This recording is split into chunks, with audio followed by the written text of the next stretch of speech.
Halo semua. Pada video ini saya ingin mengangkat diskusi saya dengan Sezak Ozaru. Ozaru memberikan pertanyaan ini dari video yang berjudul Apakah Tuhan Berak dan Kencing?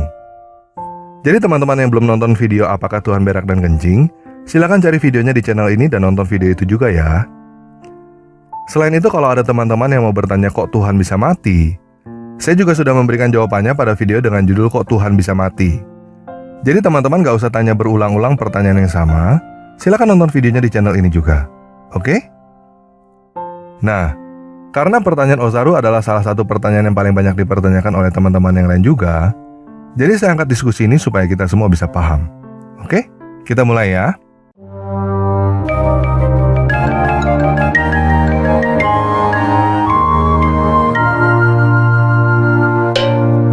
Ozaru bertanya, "Gue tebus teman gue dari penjara karena orang tuanya gak mau tebus. Terlalu benci sama anaknya itu, teman gue. Kenapa menyamakan sifat Tuhan sama sifat manusia? Yang jorok juga gak masalah bagi kalian. Bayangkan orang jahat memperkosa istri kalian, apakah Tuhan juga akan memperkosa istri kalian? Terlalu jorok kan?" Saya bertanya kepada Ozaru, "Kenapa kamu tebus teman kamu?" Ozaru menjawab, "Karena dia teman baik gue.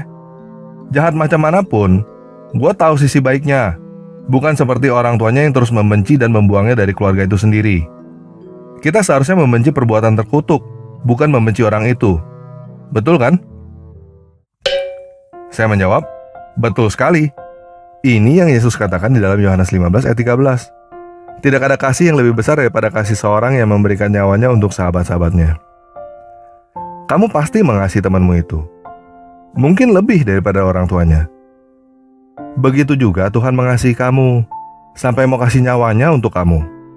Masuk akal? Sama gak masuk akalnya sama kamu mau menebus temanmu itu.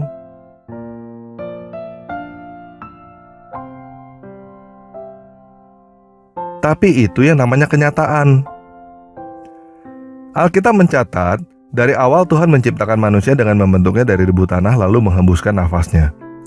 Udah dari awal Tuhan kasih nyawanya untuk manusia.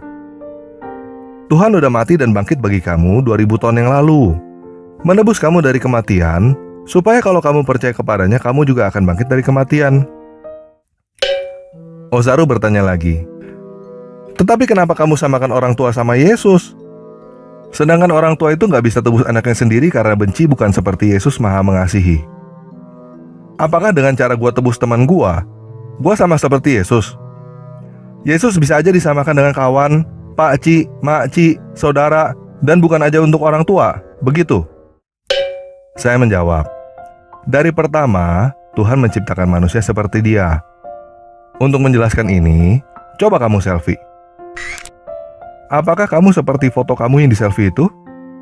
Iya dan enggak kan jawabannya. Orang bodoh, pikirannya kamu seperti foto kamu itu, artinya 2 dimensi.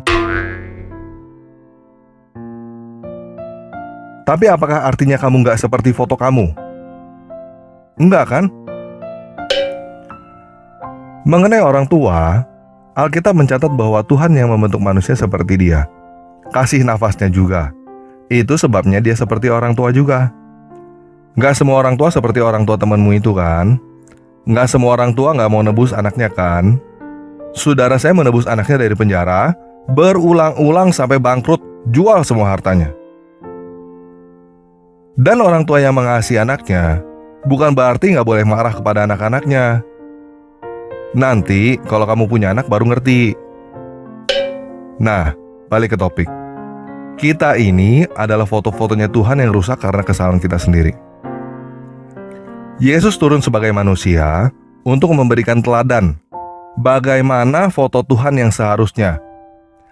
Dia memberikan teladan bagaimana manusia seharusnya hidup dan bertingkah laku. Dia mengajarkan kasihilah musuhmu dan berdoalah bagi mereka yang menganiaya kamu. Dan dia bukan cuma omdo. Dia kasih contoh melakukan itu, sampai disalib masih berkata, "Ampunilah mereka." Itulah manusia sejati yang seharusnya. Nah, untuk lebih lengkapnya, apa aja yang Yesus katakan dan lakukan, baca sendiri di Alkitab ya, kepanjangan. Baca mulai dari Matius. Download aja di apps, gratis kok. Ozaru menjawab, saya nggak terima kalau Yesus saya disamakan sama manusia. Jauh beza itu. Apa benar Yesus mengajar kasih musuh sendiri? Yesus mengajarkan kita jihad seperti yang saya tunjukkan di dalam ayat ini. Lukas 19 ayat 27. Tetapi semua musuhku yang tiada suka aku menjadi raja mereka, bawalah kemari dan bunuhlah mereka di hadapanku. Apakah ada maksud lain ayat ini? Tidak semua ajaran Yesus fokus kepada kasih mengasihi, bukan? Saya menjawab, kamu berkata, kamu tidak terima kalau Yesus disamakan seperti manusia. Tapi itu persis yang kamu lakukan dengan mempertanyakan apakah benar Yesus mengajarkan untuk mengasihi musuh. Lukas 19 yang kamu kutip itu adalah perkataan Yesus tentang penghakiman akhir. Tentang bagaimana dia akan menghakimi nanti. Bukan tentang bagaimana kamu seharusnya berperilaku sebagai manusia. Kamu masih berpikiran dua dimensi. Memperlakukan Tuhan seperti boneka Barbie yang seharusnya begini, seharusnya begitu. Contoh, temanmu yang gak mau ditebus oleh orang tuanya itu salah siapa? Apakah temanmu tidak melanggar orang tuanya? Apakah temanmu itu tidak melanggar hukum? Dari perkataan kamu, yang kamu persalahkan adalah orang tuanya. Ketika kamu menebus temanmu itu, apa yang kamu katakan? Lain kali masuk lagi ya bro.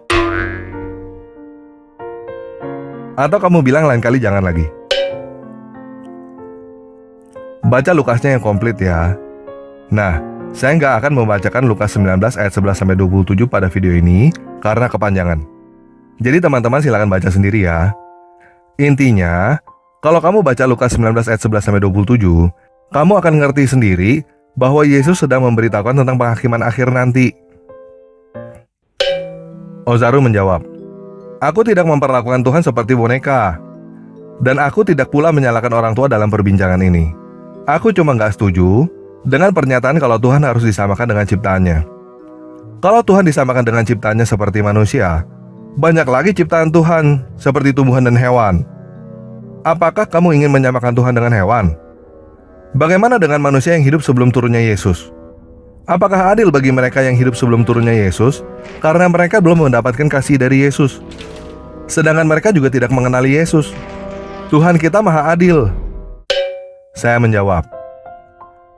Yang pertama, Yohanes 1 ayat 29 berkata, pada keesokan harinya, Yohanes melihat Yesus datang kepadanya dan berkata, lihatlah anak domba Allah yang menghapus dosa manusia. Itu ada tulisan anak domba. Yesus disamakan dengan korban penebusan dosa sempurna, seperti hewan korban yang disyaratkan di Taurat.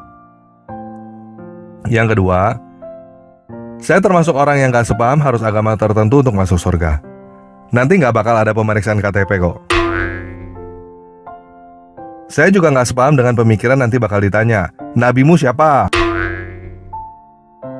Dongeng apa yang kamu percaya? Bukan itu yang Tuhan mau. Yesus datang bukan untuk itu. Dan Yesus sudah kasih tahu bagaimana kriterianya. Contoh, jika kamu mau diampuni, kamu harus mengampuni. Jika kamu tidak mengampuni, kamu juga tidak diampuni. Alkitab juga ada tertulis, barang siapa tahu lebih, akan dituntut lebih. Yesus berkata, kasihilah musuhmu dan berdoa bagi yang menganiaya kamu. Kamu udah tahu ini, jadi kamu dituntut untuk melakukan ini. Yesus datang dengan segudang mujizat, termasuk bangkit dari kematian, bukan untuk kamu cuma nyanyi-nyanyi haleluya. Bukan mengenai percaya dia Tuhan atau manusia atau binatang, tapi untuk meyakinkan kamu supaya kamu percaya dan melakukan. Kasihilah musuhmu dan berdoa bagi yang menganiaya kamu. Kalau kamu belum tahu perintah ini, kamu tidak dituntut untuk melakukannya. Saya juga cukup yakin, di dalam hatimu, kamu tahu bahwa orang yang mengasihi musuh dan berdoa bagi yang menganiaya adalah orang yang lebih benar daripada orang yang membalas kejahatan dengan kejahatan. Nah, kamu punya pilihan untuk follow apa yang Yesus ajarkan, atau kamu bisa menolaknya. Kamu jangan pikirin orang lain diselamatkan atau enggak dulu. Itu bukan urusanmu. Bukan kamu yang punya hak mempertanyakan keadilan Tuhan. Tuhan yang punya hak mempertanyakan keadilan kamu. Kamu pikirin kamu sendiri dulu. Apakah kamu menerima atau menolak? Kamu mau mengasihi musuhmu atau mau terus membenci musuhmu? Dan kamu akan diminta pertanggungjawaban nanti atas keputusanmu itu. Tuhan menawarkan kamu untuk lepas dari penjara yang disebut kematian. Dia udah tebus lunas harganya. Kamu mau keluar dari penjara kematian apa enggak?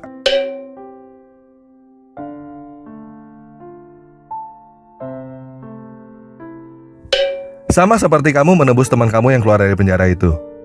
Kalau dia nggak mau, malah ngeyel nggak mau dengerin kamu, apakah kamu akan paksa teman kamu keluar dari situ?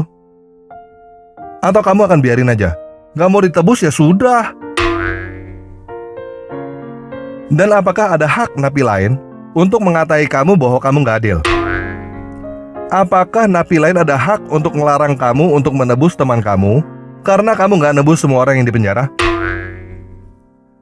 Atau apa yang akan kamu katakan kepada temanmu itu bila dia bilang kepadamu, kamu nggak adil karena kamu cuma nebus dia doang? Lalu dia malah ngajarin kamu untuk adil tebus semua orang yang di penjara. Moga kamu paham. Kamu ditawarkan untuk ditebus dari penjara kematian. Dan kamu berani mempertanyakan keadilan penebusmu. Kalau kamu nggak mau ditebus ya sudah.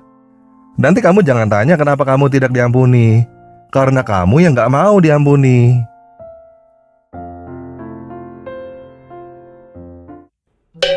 Ozaru menjawab, baiklah, saya paham. Tapi Yesus tidak mengajarkan kita tentang Trinitas. Saya masih tidak paham. Di dalam kitab pun, tidak ada satu ayat pun yang merujuk kepada Trinitas. Yesus mengajarkan hanya ada satu Tuhan. Menurut kalian Yesus itu Tuhan dalam kurung anak. Bagaimana seorang bapak tega mengirimkan anaknya untuk dibunuh dan disalib? Bukankah itu suatu kekejaman? Ketika Yesus masih di kandungan Maria, bukankah itu adalah satu proses penciptaan yang membuktikan Yesus kita adalah makhluk ciptaan Tuhan? Saya menjawab, pertama, melahirkan bukan menciptakan, bos. Kalau menciptakan, dari sesuatu yang belum ada. Contoh, walaupun kamu sekarang bisa membuat lampu, kamu nggak bisa disebut pencipta lampu. Gelar pencipta lampu diberikan kepada Thomas Alva Edison karena dia yang pertama menciptakannya. Yang kedua, kata Trinitas memang nggak ada. Kata Trinitas itu sebenarnya untuk menjawab pertanyaan kok Tuhan ada 3. Trinitas itu artinya yang kamu bilang 3 itu hakikatnya 1. Contoh Trinitas yang lain, Ozaru punya tubuh, jiwa, dan roh. Ketiganya lain, tetapi ketiganya adalah Ozaru. Ozaru ada berapa? Ya ada 1. Bapa, Putra, dan Roh Kudus adalah 1. Nah, ketika video ini dibuat, percakapan dengan Ozaru selesai sampai di sini. Dan sekarang saya mau menjawab pertanyaan kalian tentang Yesus dan Bapa dengan jawaban Yesus sendiri. Salah seorang murid Yesus yang bernama Filipus juga pernah menanyakan pertanyaan yang sama dengan pertanyaan kamu. Di dalam Yohanes 14 ayat 8, Filipus berkata, Tuhan, tunjukkanlah Bapa itu kepada kami. Itu udah cukup bagi kami. Di dalam Yohanes 14 ayat 9, Yesus menjawab dia, telah sekian lama aku bersama kamu, Filipus, namun kamu tidak mengenal aku. Barang siapa telah melihat aku, dia telah melihat Bapa. Bagaimana engkau berkata tunjukkanlah Bapa itu kepada kami?